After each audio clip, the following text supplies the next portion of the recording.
Hey, welcome to Bathwinger.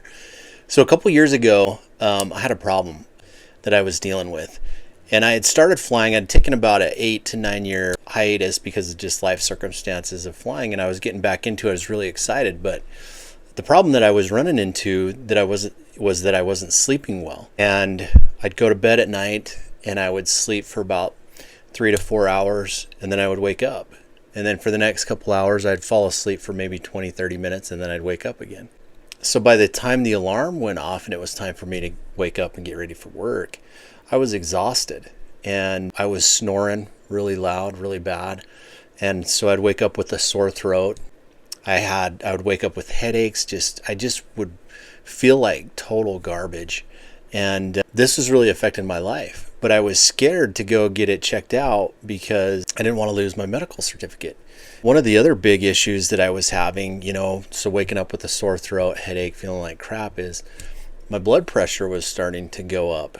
And the last couple times I'd been to the doctor, they would say, you don't have high blood pressure, but you're right on the border with it. And I was kind of freaking out. So I kind of changed my diet. I tried different things, taking some over the counter like melatonin, and it helped a little bit, but nothing really fixed the problem. At one point, I got the flu, and it put me down for about 2 weeks, and I was just worried again because I just felt like when I had the flu that I wasn't getting better. Usually those things are 3 or 4 days, then you feel better and it lingers a little bit. But I was down for a while. And I think it's because I wasn't sleeping or sleeping well. And so I determined that if I couldn't get this fixed, I wasn't going to be able to fly anyways. And so it didn't matter if I lost my medical certificate. And so I made an appointment with the sleep doctor.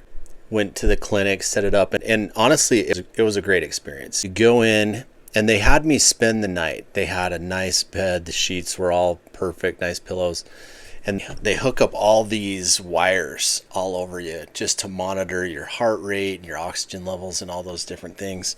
I slept at the hospital overnight at the sleep clinic and woke up the next day. And then they were able to get the results fairly quickly. And they sat down with me and told me what was happening. I had about 10 and a half apneas per hour. And if you're not familiar with sleep apnea, it's where you basically quit breathing. And so your body wakes up because you're going to die.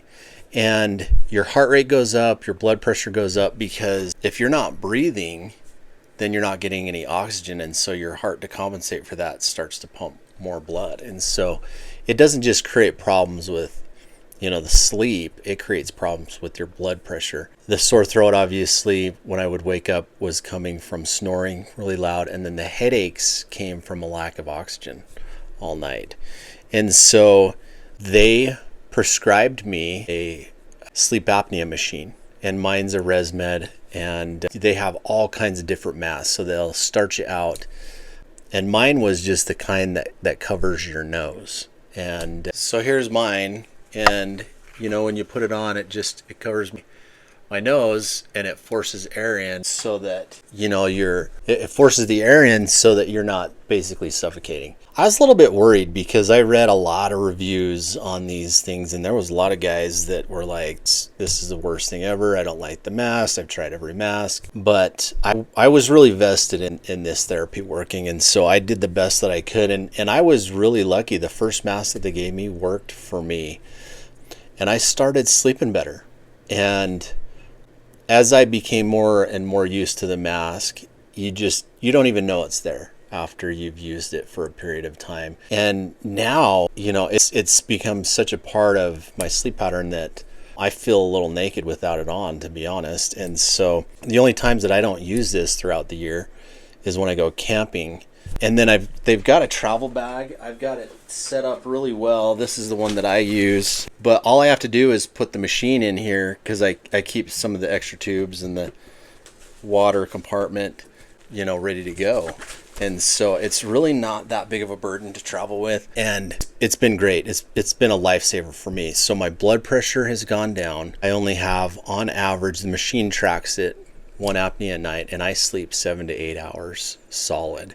And so I feel better. I have more energy. I'm able to study and concentrate and The flying's going well. And so I want to tell you what that looks like, getting your special issuance. So once I had this diagnosis, obviously you have to report this to the FAA. And so I have a medical examiner that deals with people with special issuance circumstances. And so I went into her, and every year I have to go to the sleep doctor before my medical, and the sleep doctor evaluates how things are going. So they'll interview me, and then they'll look at my sleep report that the machine provides. And if everything looks good, they give me a note, and I have to take that note. It's specific to my medical examiner during my aviation medical. And I've been doing this every year for the past several years, so I've actually become pretty good friends with the sleep doctor, and she knows exactly what I need when I come in. And so we have a good conversation, catch up a little bit, and then she gets that note for me. And so the process is super easy now. Then I go to the aviation medical examiner, present that note. She goes through the sleep report and everything, and then she files that with my packet that she keeps on file for the FAA. When it first happened, so she deals with this stuff, she had to submit everything to the FAA the first time. And, they take a look at it, look at the sleep report and all that stuff. And then they say things look good, and then they give her the ability to make the call. And then she just has to keep that renewed as it goes. So now that everything's been done, every year we submit the sleep report. She looks at it. She does, the doctor does her thing on her end, and I'm off and going. I'm flying. The one restriction that I do have, though, and I'm over 40, so I have to get an EKG once a year. I have to do the special issuance once a year. So if I want to keep a first class medical, one of those appointments is going to have the EKG and the sleep report stuff. The other one's just going to be basic. And so, once it lapses to the second class after 6 months, I just go and have a regular one, and I'm good to go for the next year. So one of the appointments actually has more costs. So I have to pay for the EKG and the sleep apnea stuff. So this last year, I just had it in December. It cost $320. So there's a little bit of an added cost on the medical side when you go in and do that. And then the other thing that's a little bit interesting about my aviation medical is it expires after a year. So normally, over 40, it's going to revert from a first class to a second class after 6 months. And then at the year mark, it's going to revert to a third class. Mine doesn't do that. After a year, done. If I don't go in and do this sleep appointment, whatever, my medical expires. So I have to go annually no matter what, which is fine for me because I try to keep the first class medical. But if I was just flying for fun or something like that, it would force me to go in once a year. But overall, the process wasn't bad. So you're looking at a little bit of an extra cost, for the medical, a little bit of time and effort going to the doctor. But for me to be able to sleep well, to have my blood pressure be good. And I come from a family where my dad, my aunts and uncles on his side, they all have high blood pressure. And one of my uncles passed away at the age of 72 because of issues with high blood pressure. And you think about all the things that could cause high blood pressure, and sleeping was never one that we thought of. And I think that will hopefully lengthen my life. I've seen that with my dad and uncles that have gotten on the sleep apnea machines themselves. They're now getting close to 80, where historically men and my family on my dad's side of the family didn't make it past their early 70s. So anyways, I hope that helps somebody out there. If you're struggling with some medical issues, don't let that stop you. Don't let your aviation medical stop you from getting that figured out. It's not that bad of a process. And I think that the one thing that I found funny was when I first went in, obviously I was a little bit nervous and stuff. And the lady that works the front counter at the aviation medical place that I go to, she was joking.